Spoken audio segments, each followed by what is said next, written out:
The site of Nan Madol on the island of Pohnpei in Micronesia is one of the strangest places on the planet. It's an 11 square mile complex composed of over 250 million tons of basalt log. Mysterious buildings built by unknown cultures that are truly amazing. There is a device called Baumastra mentioned in the ancient Vedic text. This high-tech machine would be able to quickly drill into the rock and basically vaporize. Across the world stand ancient structures that defy explanation. Monuments of stone so massive and precise. Their very existence raises more questions than answers. Who built them and with what knowledge? These are not ordinary ruins, but mysterious buildings crafted by cultures we barely understand, each holding secrets that challenge history itself.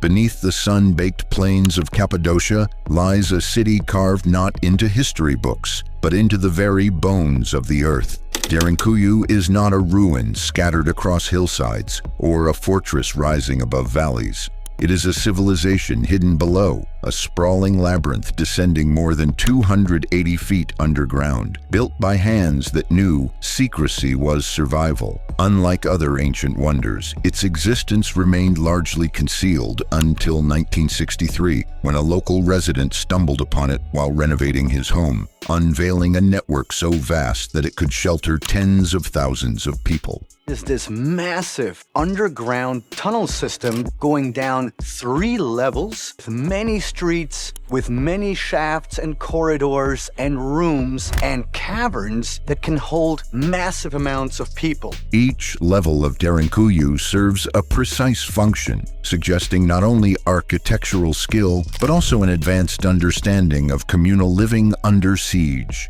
Ventilation shafts plunge deep into the earth, ensuring fresh air even in the lowest chambers. Stone doors weighing half a ton could be rolled into place, sealing entire sections of the city from invaders. Stables, wineries, schools, and chapels occupy different levels, painting a picture of a society designed to endure life underground for months, if not years. This was not a temporary refuge. It was a world prepared for long-term existence. Archaeologists suggest its origins may reach back to the Phrygians in the 8th century BCE, though others argue it could be even older, possibly dating to the Hittites. What is certain is that later Christian communities expanded it, using the underground maze to hide from Roman persecution and later from Arab raids during the Byzantine era. Derinkuyu's tunnels, some wide enough for caravans of livestock, connected to other underground cities across Cappadocia, forming a secret web of survival routes stretching for miles beneath the region. The ingenuity of its design challenges modern assumptions. Without electricity or modern machinery, ancient builders constructed a city with advanced ventilation, complex water systems, and ingenious security mechanisms. One shaft doubled as a well, but was carefully designed so that water from deeper levels could not be poisoned by enemies above. A defensive engineering feat, rare even by today's standards. Every corridor seems to speak of a people constantly preparing for the unthinkable, whether it was foreign armies, religious persecution, or natural disaster. The rediscovery of Derinkuyu brought with it endless speculation. Who first conceived such a monumental project? And what kind of threat could drive people to hollow out entire mountains of volcanic rock? Some historians link it to repeated invasions that swept through Anatolia from Persians to Mongols, while others whisper of a deeper, more enigmatic origin. Legends persist that the tunnels were not merely human shelters, but sanctuaries tied to forgotten myths, an echo of civilizations erased from record. Even in the modern age, much of Derinkuyu remains unexcavated. Only a fraction of its passages are open to visitors, leaving entire sections shrouded in darkness. Turkish authorities estimate that at least 200 subterranean settlements exist across Cappadocia, with Derinkuyu as the crown jewel. Yet each new discovery only deepens the mystery.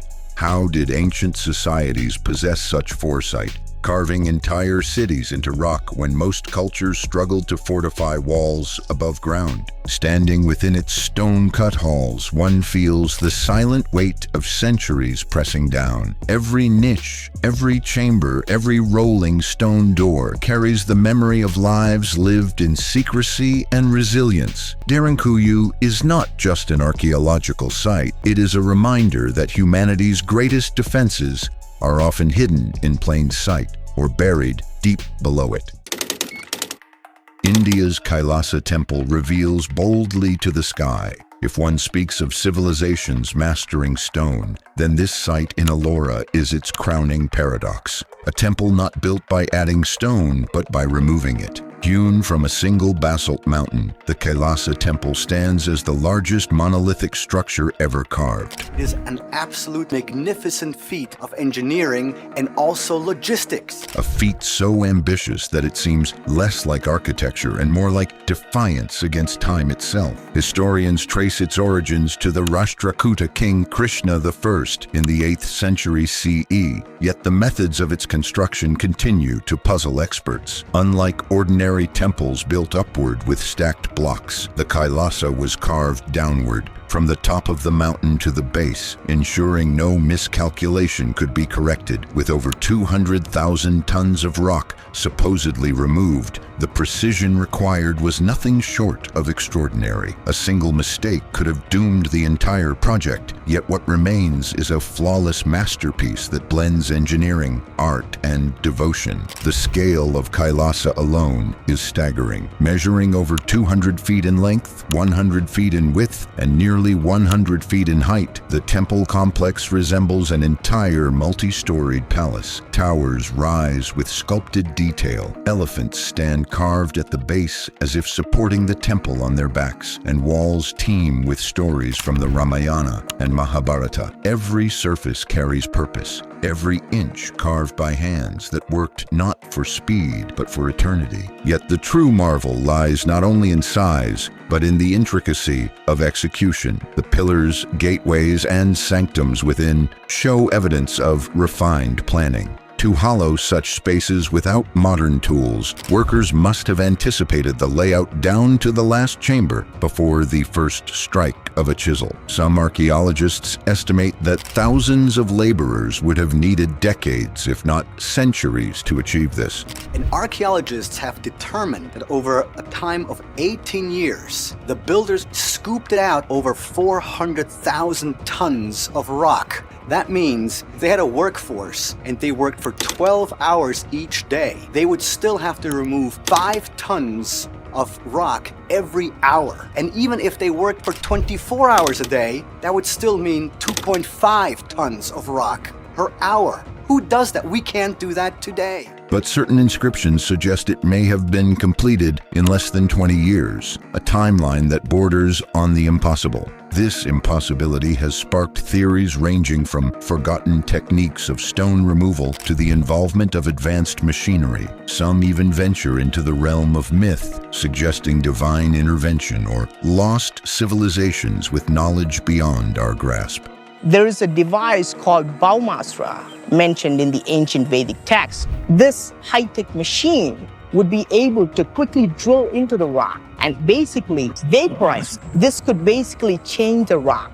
While scholars dismiss such claims, the temple's sheer scale and complexity often leave visitors wondering if conventional explanations suffice. What also sets Kailasa apart is its symbolic depth. The temple is dedicated to Lord Shiva, representing Mount Kailash, believed to be his celestial abode. By carving an earthly Kailasa out of solid rock, the builders attempted to manifest heaven itself on earth. Unlike Derinkuyu, which whispered survival in silence, Kailasa roars devotion through grandeur, turning immovable stone into a stage for divine presence. The surrounding Ellora caves add context to this achievement. Carved over centuries by Buddhists, Hindus, and Jains, the region reflects a shared cultural canvas. Yet among them, Kailasa towers as the unrivaled centerpiece, its monolithic nature, literally one stone transformed into a living structure, has no equal in global architecture. Comparable wonders like Petra or Abu Simbel, though breathtaking, lack the same downward excavation technique that makes Kailasa so unique. Even today, engineers struggle to explain how such precision was achieved without iron cranes, explosives, or modern surveying tools. Attempts to replicate small portions of its design with contemporary methods highlight just how extraordinary its builders were. Some argue that knowledge of these techniques may have been lost to history, buried with the artisans whose chisels shaped the mountain into mythology. In its silence, Kailasa Temple challenges the arrogance of modern engineering. It stands not merely as a monument, but as a question carved in stone. How did people over 1,000 years ago create something we still struggle to fully understand? Derinkuyu revealed humanity's resilience in secrecy, but Kailasa reminds us of its audacity in devotion. Two faces of ancient genius, one hidden below ground, the other raised boldly towards the heavens. If the Kailasa Temple astonishes with its mastery of subtraction, removing stone to reveal art, then Baalbek in Lebanon confounds with its colossal addition. Stones so vast they seem destined for gods, not men. Chief among them is the stone of the pregnant woman, a single block of limestone lying half buried in a quarry just outside the ancient city, measuring over 70 feet in length and weighing close to 1,000 tons. It is regarded as one of the largest monoliths ever cut by human hands. The sheer size of this stone raises questions not just of construction, but of purpose. Why quarry a block so massive if it could not be moved with ease? Nearby, at Baalbek's famed Temple of Jupiter, megalithic stones nearly as large were successfully transported and placed into the foundation platform. Some of those blocks, known as the trilithon, weigh upwards of 800 tons each. Like, what is the weight of that? So that's 1.7 million pounds. And yet they sit precisely aligned, locked into place without mortar, as though fitted by hands that understood stone at an entirely different scale. The stone of the pregnant woman, however, was left unfinished. Some believe it was abandoned due to flaws in the limestone or miscalculations in size. Others suggest that ancient builders had methods to move such blocks, but halted for reasons lost to time. Intriguingly, even larger stones have been discovered in the same quarry, one estimated at over 1,600 tons, suggesting that the pregnant woman was not an isolated ambition, but part of a broader plan to build with unimaginable mass. Transporting such stones would be a staggering challenge, even with modern machinery. To move a block of this size today would require specialized equipment, multi-axle transporters, and careful engineering. Yet the builders of Baalbek achieved feats that seem to defy their era. Roman engineers are often credited with constructing the massive temple complex atop these foundations, but the precision and size of the megaliths beneath suggest they inherited and expanded upon an earlier platform, one whose origins remain mysterious. This overlap of cultures deepens the enigma. Archaeologists identify Baalbek as a site with layers of history: Phoenician, Roman, Byzantine, and Islamic. This block and another two are actually far older than the Roman period. Yet it is the foundation stones, the largest, most immovable of them all, that resist explanation. Were they the work of an older civilization with techniques now forgotten? Or did the Romans themselves push the boundaries of their engineering to heights we underestimate? The absence of records describing the methods only fuels speculation. This is called the Stone of the Pregnant Woman, and it weighs 1,200 tons. The legends surrounding the Stone of the Pregnant Woman only add to its mystique.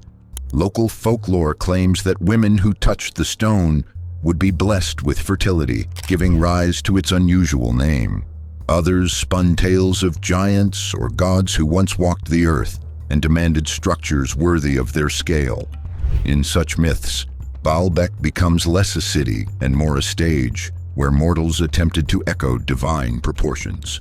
Comparisons to other megalithic sites highlight its uniqueness. Stonehenge's sarsens weigh up to 40 tons. The blocks of the Great Pyramid, on average, 2.5 tons. Against such measures, Baalbek's quarry stones seem almost absurd, as though the builders operated in a league that dwarfed even the grandest monuments elsewhere.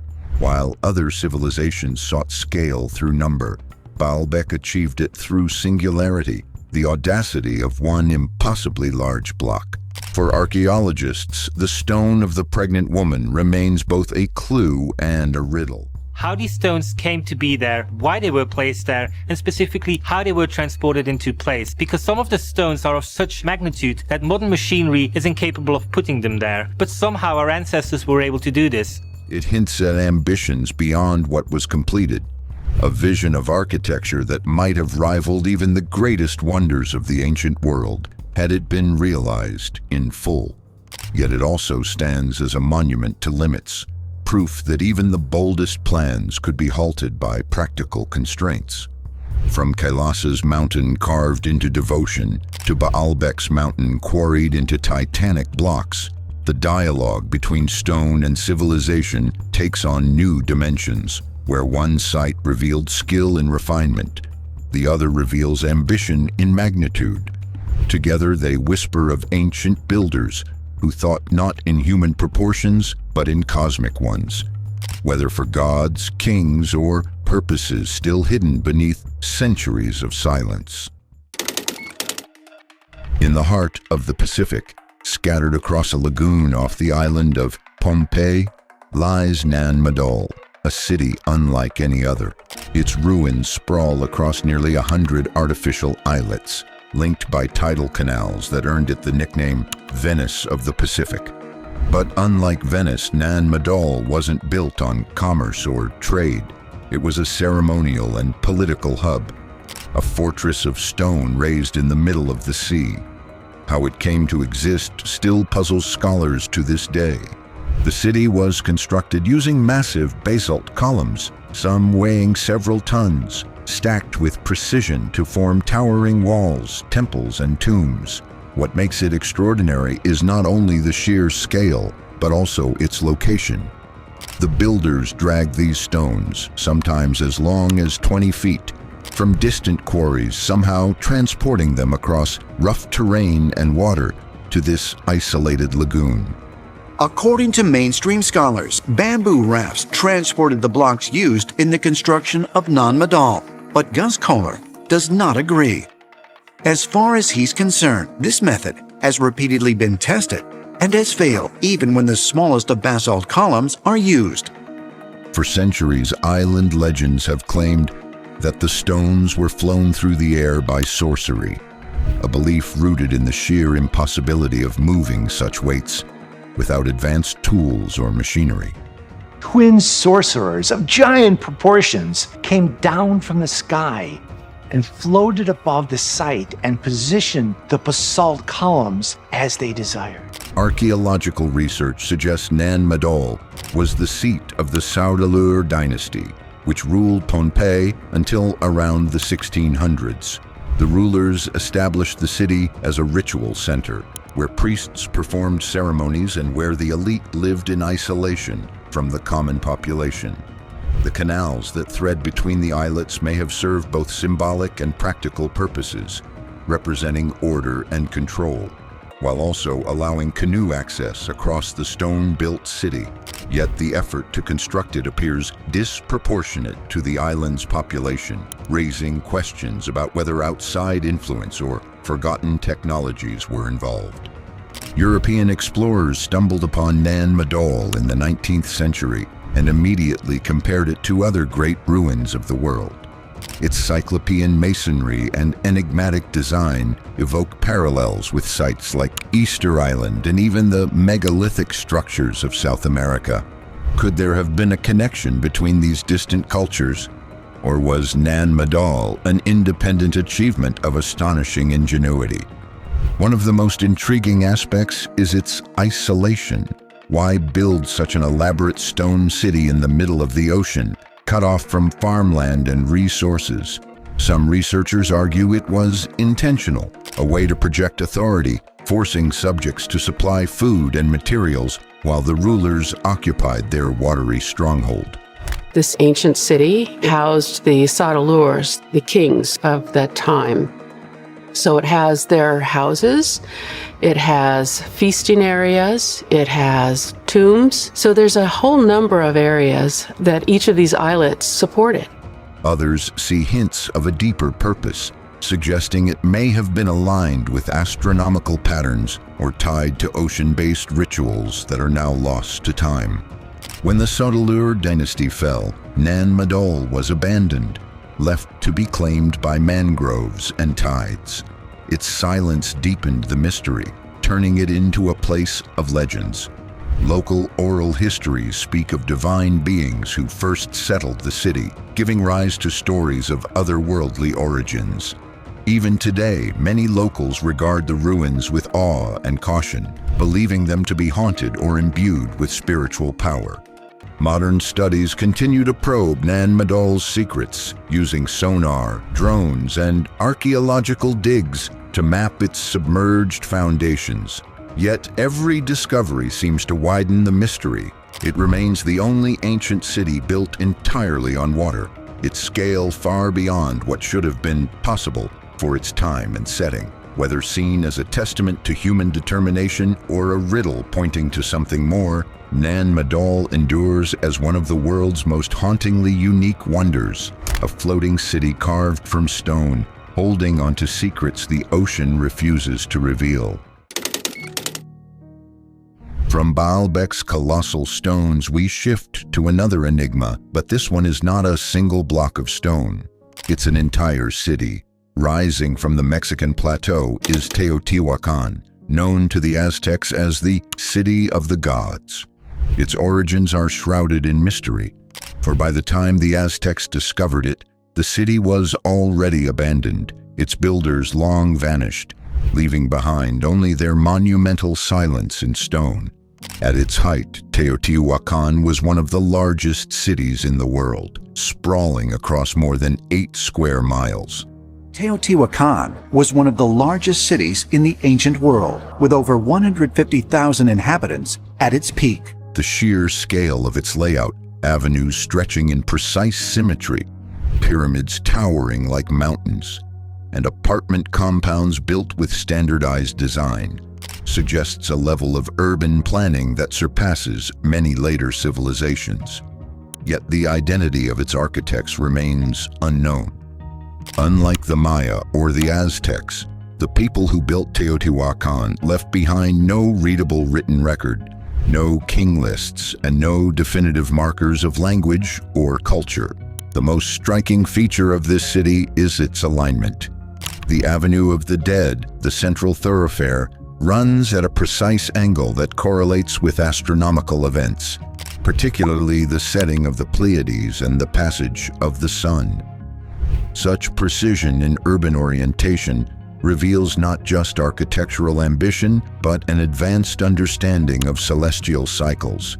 The city, in essence, was a mirror of the heavens, designed to echo cosmic order. At the heart of Teotihuacan stand its pyramids, the Pyramid of the Sun and the Pyramid of the Moon. The Pyramid of the Sun, one of the largest in the ancient world, was constructed with millions of tons of stone, yet without the wheel or beasts of burden to aid in its creation. Its base nearly rivals that of the Great Pyramid of Giza, linking 2 civilizations separated by oceans and millennia in their pursuit of monumental scale.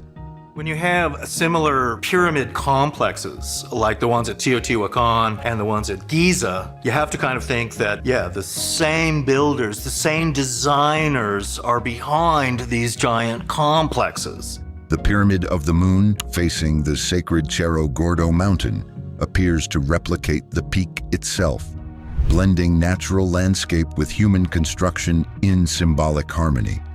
But Teotihuacan's secrets do not end with its architecture. Beneath the Pyramid of the Sun, archaeologists uncovered a vast cave system modified into ritual chambers, suggesting the city may have been built upon a sacred site revered long before the pyramids were raised. There is an underground shaft that goes from the mica chamber in direction of the Pyramid of the Sun. More recently, excavations beneath the Temple of the Feathered Serpent revealed tunnels lined with pyrite and pools of liquid mercury, an unsettling discovery that has led some to speculate about ritual symbolism connected to the underworld, or even advanced knowledge of materials unusual for the time. What unsettles historians further is the city's sudden collapse. Around the 7th or 8th century, Teotihuacan was violently abandoned, with signs of fire and deliberate destruction across major temples. Yet no single explanation satisfies the mystery. Some argue internal revolt, others famine or shifting trade routes. But the abruptness of its fall, paired with its cultural silence, leaves its end as enigmatic as its beginning. The Aztecs, centuries later, viewed Teotihuacan with awe. They believed it was here that the gods gathered to create the fifth sun, the current age of humanity in their cosmology. To them, the city was not merely ruins, but a sacred birthplace of cosmic order. This reverence only deepened the mystery. How could a civilization capable of such grandeur vanish without leaving a trace of its name? They believe that the place was founded by a dozen sky gods, the lords of thunder. In comparison to Baalbek's stones, which speak of scale, Teotihuacan speaks of order, an entire urban landscape designed as a reflection of celestial harmony. It represents not just construction, but ideology manifested in stone, as though its builders sought to anchor the movements of the heavens within the earth. Yet while we can measure the stones and map the avenues, the minds behind them remain faceless, their story unfinished. The city of the gods, abandoned yet eternal, continues to whisper of an origin beyond our grasp. Like other enigmatic monuments scattered across the globe, it forces us to ask, how much of history is truly known, and how much is still buried in the silence of forgotten civilizations? Off the coast of Yonaguni, Japan, lies a massive stone structure that has baffled divers, geologists, and historians alike. Known as the Yonaguni Monument, it rises from the seabed with the sharp geometry of a forgotten city, terraces, stairways, and pillars that seem far too deliberate to be natural. Yet its existence raises the question, are we looking at the ruins of a lost civilization or the artistry of nature itself? Discovered in 1986 by a local diver, the formation immediately sparked controversy. At first glance, its sheer steps and flat platforms resemble a ziggurat or pyramid, rising nearly 90 feet from the ocean floor. Divers describe walkways, angular terraces, and even what appears to be a stone road stretching into the distance. I've never seen anything under the water like that before, ever. The precision of the cuts suggests intentional shaping, as though massive blocks had been carved and stacked by human hands. Supporters of the man-made theory point to certain features that seem impossible to dismiss. One is a striking staircase with uniform steps leading upward in sequence. Another is what some call a stage or altar, positioned in a way that hints at ritual purpose. Perhaps most compelling is the suggestion of carvings, markings that resemble ancient symbols, though erosion has blurred their clarity. If intentional, these details would redefine the timeline of civilization in Japan by thousands of years. There's a theory that the video is evidence of an ancient Japanese civilization known as Yamatai. It's said to have been a powerful nation that was wiped off the face of the world when sea waters rose and their cities were buried under ocean water. But critics argue the opposite. They claim the Yonaguni Monument is a product of tectonic activity and natural fracturing of sandstone. The region is geologically active and Earthquakes can shear rock into neat, geometric shapes. In this view, the monument is less a forgotten city than a natural marvel sculpted by the Earth itself and only resembling architecture by coincidence. These are the sorts of things that geologic formations can break into because of earthquakes or tsunamis as they move. Those plates break in very, very geometric forms. There's no reason to believe that they had to be cut by man. Yet this explanation struggles to account for the sheer regularity of some structures, which mimic construction techniques seen in ancient sites across the globe. If the monument is indeed human-made, it raises deeper mysteries. The site lies roughly 80 feet underwater, which means it would have been above sea level at least 10,000 years ago during the last ice age, when sea levels were significantly lower. This would make Yonaguni older than Göbekli Tepe, older than the Egyptian pyramids, and potentially evidence of a seafaring culture lost to time. Some theorists even link it to legends of Mu or Lemuria, mythical sunken continents said to have vanished beneath the waves. Adding to the intrigue, researchers have compared Yonaguni's stonework to structures found in Okinawa and elsewhere in Japan, where megalithic stone traditions once flourished. Could Yonaguni be a submerged extension of these practices, hinting at a broader cultural landscape now hidden by the sea? We do know that there were some people got lost, and these we call the Mu or the Lemuria people you might refer to. They existed at one time, and then we lost them under the ocean. Yet, despite decades of exploration, no consensus exists. Mainstream archaeologists remain cautious, citing the lack of artifacts such as pottery, tools, or bones that would firmly prove human presence. Meanwhile, divers continue to return with videos showing angles too perfect, surfaces too flat, and staircases too deliberate to ignore. The monument exists in a liminal space, too architectural to be dismissed as nature, yet too ambiguous to be declared the work of humans. Compared to Teotihuacan's carefully aligned avenues, Yonaguni carries no inscriptions, no statues, and no clear cultural identity. What it does offer is a glimpse into the possibility that civilizations once flourished in times far older than accepted history suggests. Whether natural or man-made, its existence challenges us to rethink the boundaries of human achievement and the fragility of memory when land itself is swallowed by the sea. The Yonaguni monument remains a riddle suspended between geology and archaeology, myth and science. Like other ancient enigmas, it forces us to confront a possibility, both thrilling and unsettling, that the story of civilization may be far older and far stranger than we dare to imagine. Beneath the hills of Zhejiang, China, lies one of the most baffling man-made enigmas ever discovered, the Longyu Caves. First stumbled upon in 1992, when villagers drained what they thought were simple ponds. These massive underground chambers revealed themselves as something far beyond ordinary.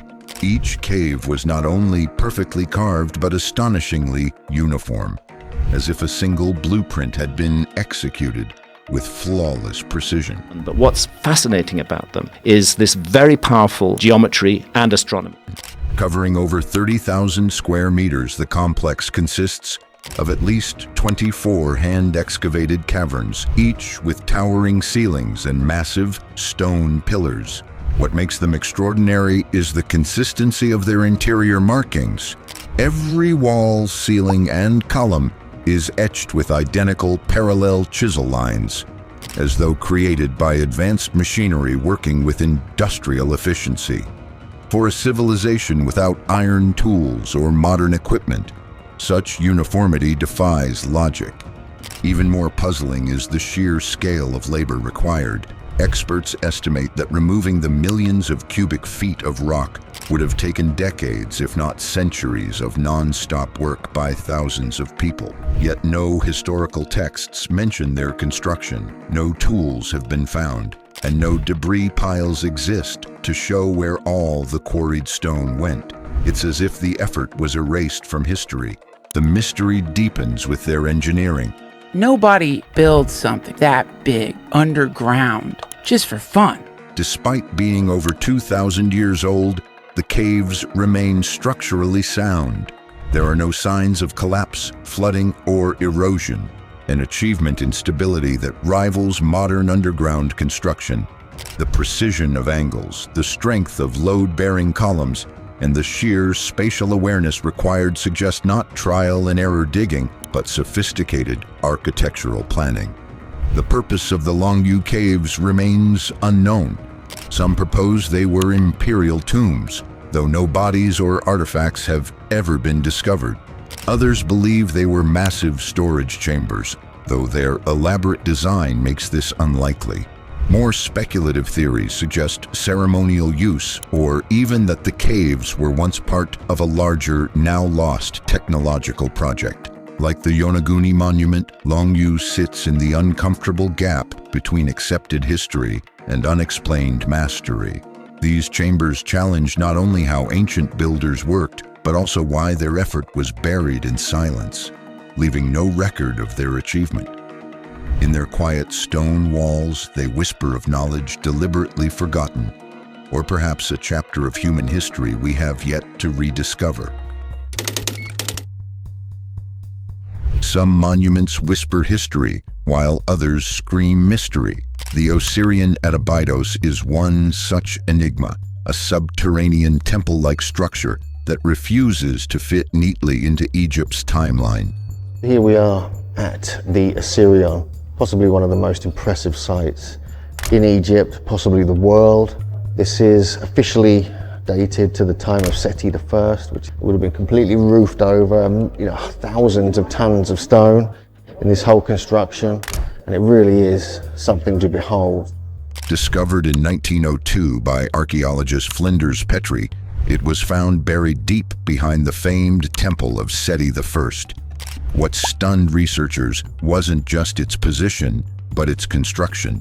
Unlike the refined carvings of Seti's temple, the Osirian is built with megalithic blocks, weighing up to 100 tons each, resembling the ancient style of pre-dynastic architecture seen in places like Peru rather than pharaonic Egypt. Theories quickly ignited. Egyptologists suggested it was built as a symbolic tomb of Osiris, the god of the underworld, constructed under Seti's reign. But this explanation leaves many scratching their heads. Why would Seti I, a ruler of the New Kingdom, suddenly revert to a building style thousands of years older than his era? The design feels archaic, closer to the architectural fingerprints of a civilization predating the dynasties themselves. Some researchers argue the Osirian could be far older than Seti's temple, with Seti merely repurposing or decorating an already existing structure. Its flooded interior and water channels hint at a possible function tied to sacred water rituals, or perhaps something even more technical, suggesting forgotten engineering knowledge. Satellite alignments, stone precision, and subterranean positioning make it stand apart from almost everything else in Egypt. Alternative historians take it further. They suggest the Osirian may be evidence of a lost civilization that thrived long before the rise of dynastic Egypt, possibly even connecting to the myths of Zep-Tepi, the first time when gods supposedly ruled on Earth. The sheer size and style of the stones have fueled comparisons to megalithic sites worldwide, sparking whispers of a shared ancient technology, or forgotten builders with knowledge far beyond their time. To this day, the Osirian remains half-flooded, half-explored, and fully mysterious. Official accounts label it a New Kingdom creation, yet its raw cyclopean architecture refuses to be boxed in by convenient history. Whether it was a symbolic tomb, a water temple, or a remnant of something much older, one thing is certain: the Osirian at Abydos is more than just stone and shadow. It's a riddle carved into the bedrock of Egypt, daring us to question what we think we know about the ancient world. High in the Bolivian Andes, near the ruins of Tiwanaku, lies a site that has puzzled archaeologists, engineers, and skeptics for generations, Puma Punku. Unlike other ancient structures, this site doesn't just display craftsmanship.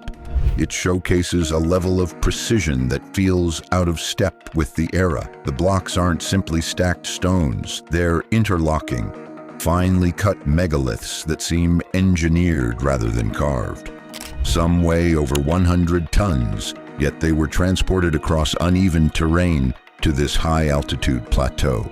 These are the mysterious ruins of Puma Punku, high in the Altiplano of Bolivia. It's made out of gigantic blocks of sandstone and granite. The most striking feature of Puma Punku is its H-shaped blocks. These stones fit together like puzzle pieces, cut so precisely that even a razor blade can't easily slide between them. Each groove, notch, and angle appears uniform, as if produced by advanced machinery. The sheer symmetry suggests standardized production, a concept that shouldn't exist in a culture lacking metal tools or the wheel. Yet here they are, aligned with an accuracy that rivals modern stone cutting.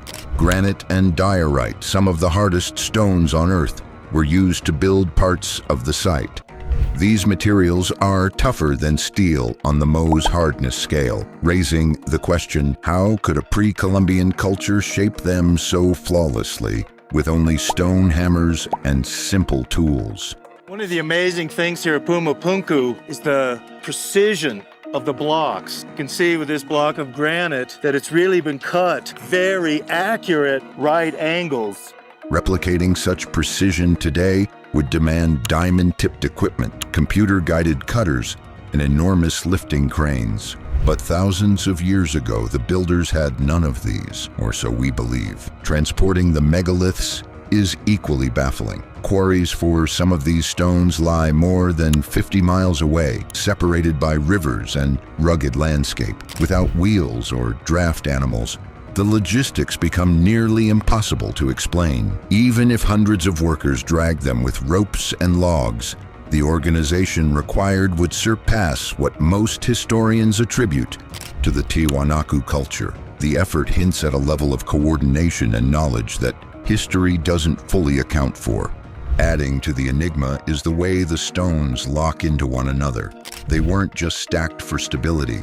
They were engineered for permanence with joints, sockets, and carved indentations designed to resist earthquakes and erosion. This isn't random trial and error construction. It reflects a deep understanding of geometry and structural integrity.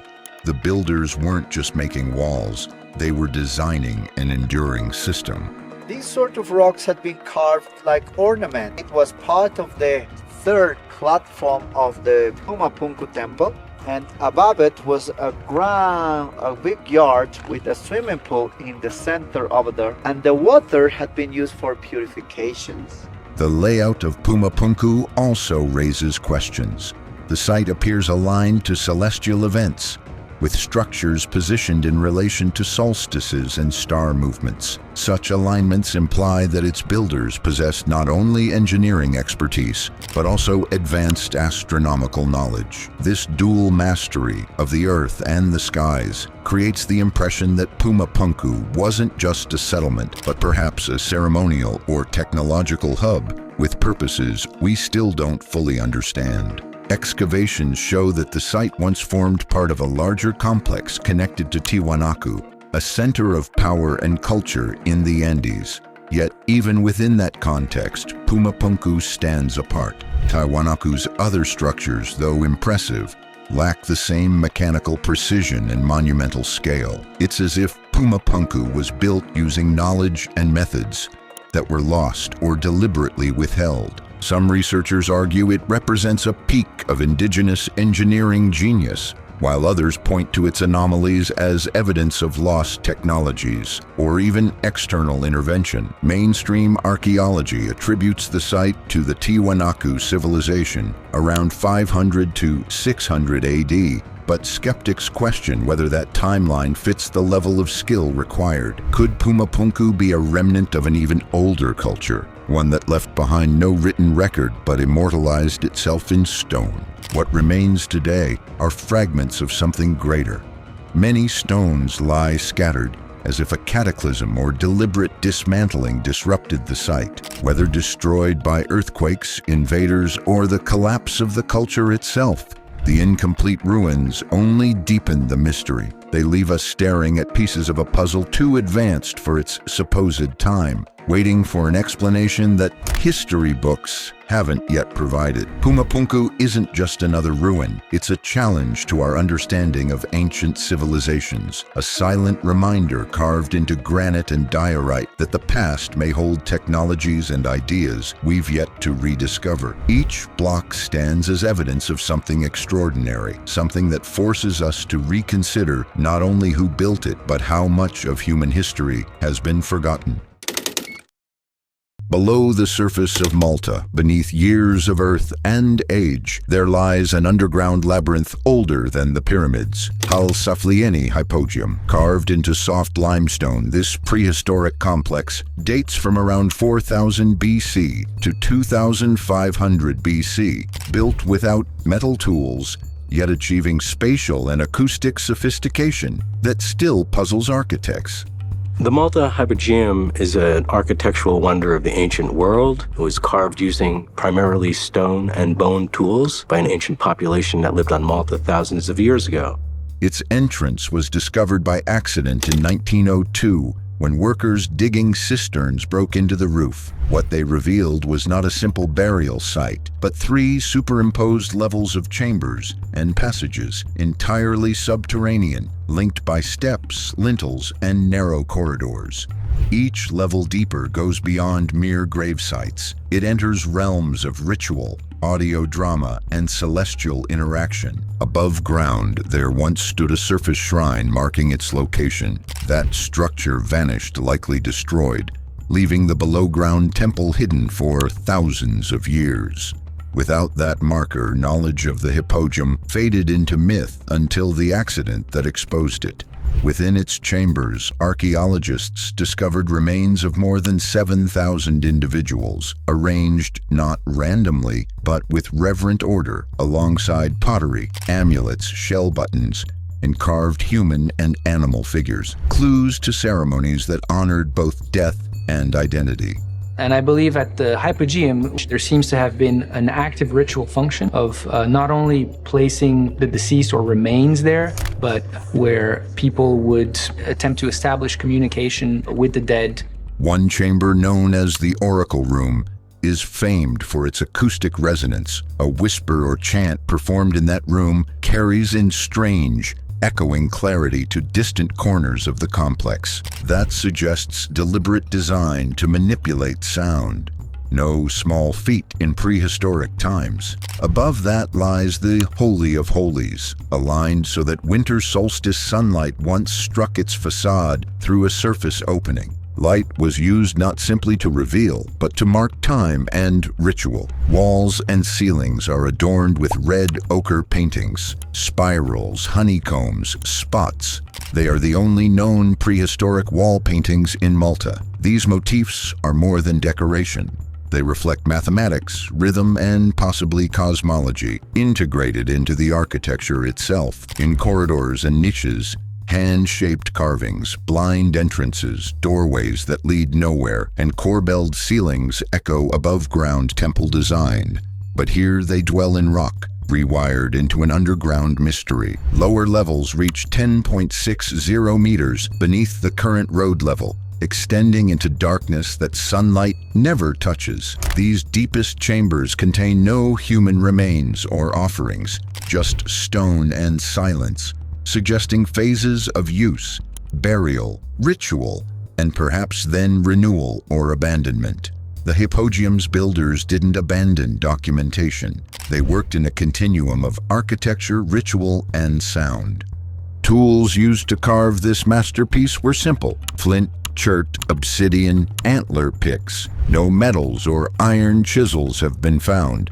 nor are there signs of large mechanical leverage. Despite that, the workmanship is precise. Stone surfaces are smooth, joints tight, ceilings corbelled inwards in layers that mirror architectural forms still used thousands of years later. A recent study of its acoustic spectrum found that the size and shape of multiple chambers were fine-tuned to generate resonant frequencies. These tones form a kind of tone scale, not random echoes, but musical intervals that suggest sound played a role in ceremony. The geometry of walls and ceiling reflect not only structural stability, but sonic purpose. Hal Saflieni stands today protected, open only to limited visitors, its climate tightly controlled to preserve what remains.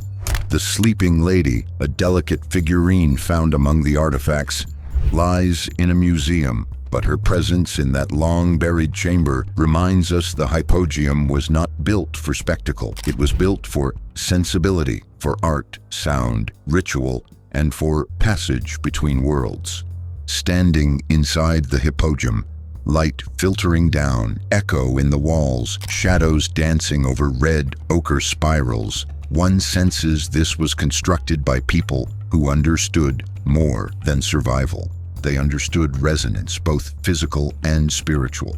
Hal Saflieni isn't just an ancient burial complex. It's a portal into a civilization whose reach extended beyond stone into sound and light, and whose memory still pulses beneath our feet. High in the Peruvian Andes, overlooking the ancient city of Cusco, lies one of the most baffling feats of engineering on Earth, Sacsayhuaman. At first glance, it appears to be a fortress, a wall of stones rising in a jagged pattern across the hillside. But look closer and the enigma becomes clear. These are not ordinary stones. Some blocks weigh over 100 tons, yet they fit together with such precision that not even a sheet of paper can slide between them. The walls curve in zigzagging lines, stretching for hundreds of meters, creating a defensive shape that would deflect attackers. But the question that refuses to die is how they were built. The Inca, who ruled the Andes in the 15th century, had no iron tools, no wheels, and no beasts of burden strong enough to haul these giants. Yet the stones, quarried miles away, were somehow cut, transported, and fitted like pieces of a puzzle. Archaeologists suggest a combination of ramps, ropes, and manpower, but experimental archaeology has repeatedly failed to replicate the same results with the same materials. The stones don't just rest on one another, they interlock in complex angles, some with up to a dozen faces, shaped as though poured like liquid into their positions. There is no mortar, yet the structure has withstood centuries of earthquakes that shattered Spanish colonial buildings nearby. The resilience of Sacsayhuaman hints at knowledge of seismic forces. Cusco lies on a fault line, and the Inca builders designed walls that could absorb shocks, settling back into place rather than collapsing. Modern engineers admire this anti-seismic design, but how a pre-industrial society conceived and executed it remains unanswered. Legends say the stones were moved by sound, lifted through chants and vibrations. Chroniclers recorded Inca priests speaking of stones that walked when commanded by sacred rituals. While mainstream historians dismiss this as myth, the sheer logistics involved, moving blocks larger than modern cranes can handle, keep such ideas alive. The mystery deepens with the site's alignment. From above, the zigzagging walls resemble the teeth of a puma, an animal sacred in Inca cosmology. Cusco itself was said to be laid out in the shape of a puma, with Sacsayhuaman forming its head. This blending of architecture and cosmology suggests the site was more than military. It was spiritual, ceremonial, perhaps even astronomical. When the Spanish arrived in the 16th century, they dismantled much of Sacsayhuaman, hauling away stones to build their own churches and houses. But the largest blocks were simply too massive to move. What remains are the most imposing, the ones no conqueror could repurpose. The result is a ruin that feels deliberate, like a challenge left behind, daring us to explain it. Today's Sacsayhuaman continues to confound. Engineers debate whether the precision could be achieved by pounding stone with stone as suggested, or whether techniques have been lost to time. Visitors describe a feeling of awe, standing before walls that defy simple explanation. Some see in its craftsmanship evidence of an advanced culture predating the Inca, a civilization whose knowledge was erased but whose stones endure. Sacsayhuaman stands not just as a ruin, but as a riddle in stone. It is both fortress and temple, symbol and structure. Science and legend fuse together on a windswept hill, and every block seems to whisper the same question. Did the Inca really build this alone, or are we staring at the fingerprints of a forgotten genius? Göbekli Tepe sits on a windswept ridge in what is now southeastern Turkey, a site that's rewriting everything we thought about ancient human history. It was built over 11,000 years ago, long before agriculture, metal tools, or pottery were in use. Yet its massive stone enclosures and decorated pillars defy every expectation of its era. Every single one of them has two large T-shaped pillars that sit in the middle and face one another. All of these pillars are made out of the local limestone, the pillars of which were actually mined just about 100 meters away from here on the hilltop. Circular structures once buried under layers of earth now emerge from the soil. Rings of T-shaped limestone pillars, some over 5 meters tall, carved with reliefs of animals, scorpions, snakes, boars, and abstract symbols. The stones were quarried nearby from the same limestone plateau, yet transported, raised, and arranged in complex configurations that astonish engineers working today. What makes Göbekli Tepe deeply mysterious is that it seems to have been built by hunter-gatherers, people without permanent settlements, rather than the organized agricultural societies we assumed were required to build monuments. Because we'd never before known or imagined even that simple hunters could produce such spectacular monumental structures as are found at Göbekli Tepe. Now, many of these pillars also have remarkable carvings on them, wonderful carved reliefs of animals, birds, insects, all kinds of things. So to fashion those and carve them and set them up in these structures was just absolutely amazing. There is no evidence of domestic waste pits, hearths, or clay vessels where it was built, which strongly suggests its design was non-residential and perhaps ritualistic. Excavations have revealed repeated rebuilding and intentional burial of earlier enclosures, as if the site was ritually reset over centuries.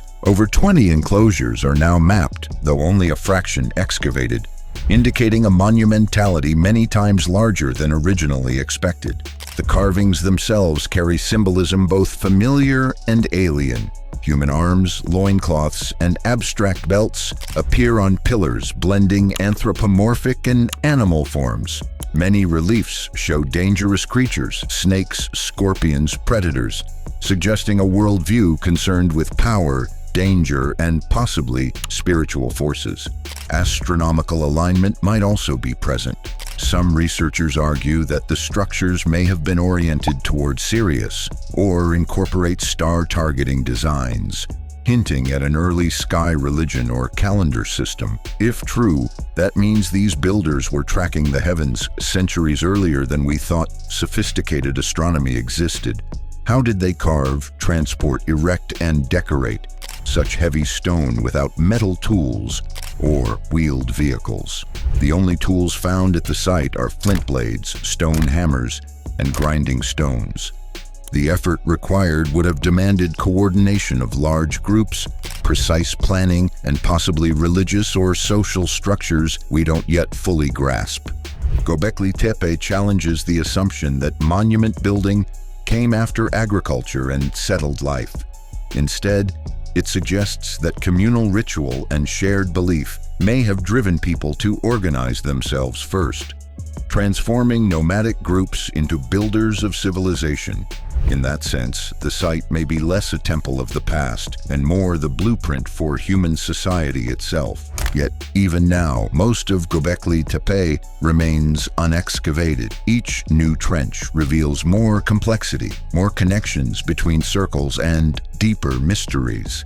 As we peel away the layers of soil, one thing becomes clear. This wasn't a simple ritual ground built by naive ancestors, but a monumental statement of intention, belief, and power thousands of years before we expected humans to dream such things. When we stand among its pillars and trace their carvings, we confront a truth. Göbekli Tepe forces us to question everything about where we came from. It's not just a relic, it's a reminder that the unknown in our past may still far outdistance what we believe we know.